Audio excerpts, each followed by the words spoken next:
Hey there, welcome into another exciting episode of A for Effort. I'm your host, Matt, and as always, we start off giving thanks to our unofficial sponsor of the podcast, AMC A-List. $19.95 a month gets you 3 movies a week at local AMC theaters in your area. Check AMC.com for theater listings and offer availability. On today's episode, we're going to break down a movie that was on my most anticipated list for 2019, and that is Brightburn. It fell into my top 3 because this movie just super intrigued me from the minute I saw the first trailer.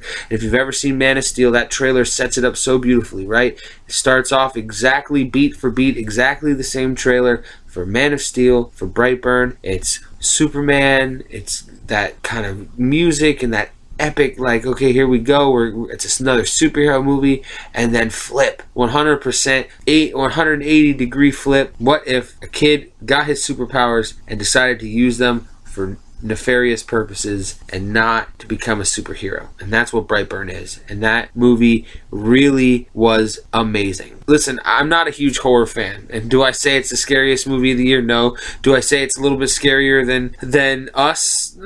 Can be at times. It's definitely a little bit more gory and a little bit more horror driven than suspense driven like Us was. But what I really loved about this movie is that they took what you know about the superhero genre and they just diverted all of your expectations. Never once does he save somebody. Never once do you think that this kid is going to do anything good with these powers, even though his parents believe that he could. But it's just a great exploration of the superhero genre from a different perspective. It's almost like telling the Superman Red Sun story, but way more effed up. Like, it's just...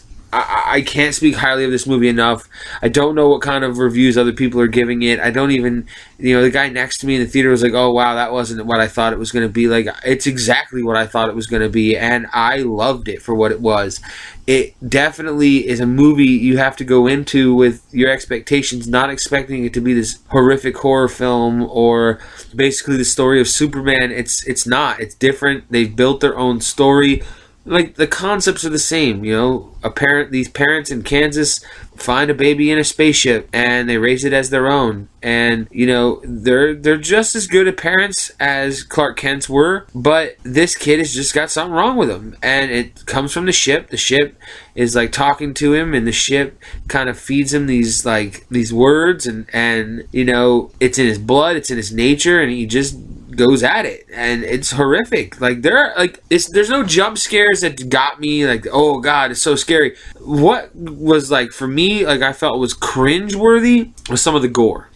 There are 2, possibly 3 moments in this movie where I was like, oh, I don't want to watch this. Like, oh my god, this is serious. Like, oh, why are we seeing this right now? And, like, by no means was I, like, taken out of the movie by the gore. Was it necessary? Yeah, I think it was for the movie you're trying to sell.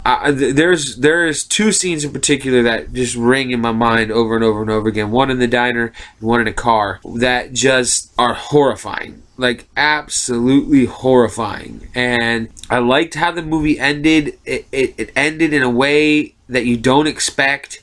You kind of think, like, it's a superhero movie. There's no way that the villain wins, but if Infinity War is anything to say, I mean, come on, it happens from time to time, and so you'll see how it plays out. It's what an ending the movie had. Really, it was really, really, really intense and really good, and I had a lot of fun with this movie. It gets an A++. I'm going to drop one tiny spoiler that really, I hope other people are seeing it like I did. I caught it and I verified it through some other sites that it's actually there, and I'm not crazy.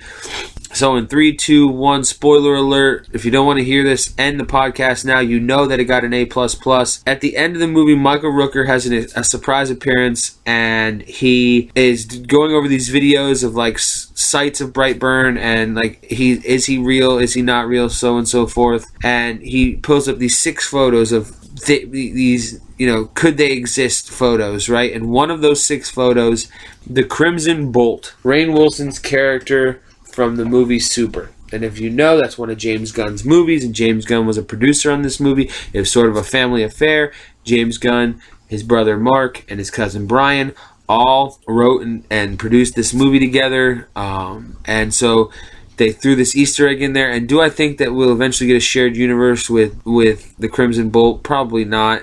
That movie was way different from this one, but I think it was a really cool Easter egg to kind of say, hey, there's a possibility that these two movies are connected in a way. I think that was a really cool thing to do, and like I said, I caught it and I verified it, so I know it's there. I'm not crazy. Really cool Easter egg. Again, Brightburn is worth the watch. Get out and go see it. If you have any love for a little bit of suspense, horror, this is the movie for you. A++. I had such a good time watching Brightburn. I've been your host, Matt. Check out all the rest of our reviews on all platforms: YouTube, Spotify, Apple, Google. Like, subscribe, share, comment, because it all helps. Come back to us next time on another episode of A for Effort when I'll have another quality movie review.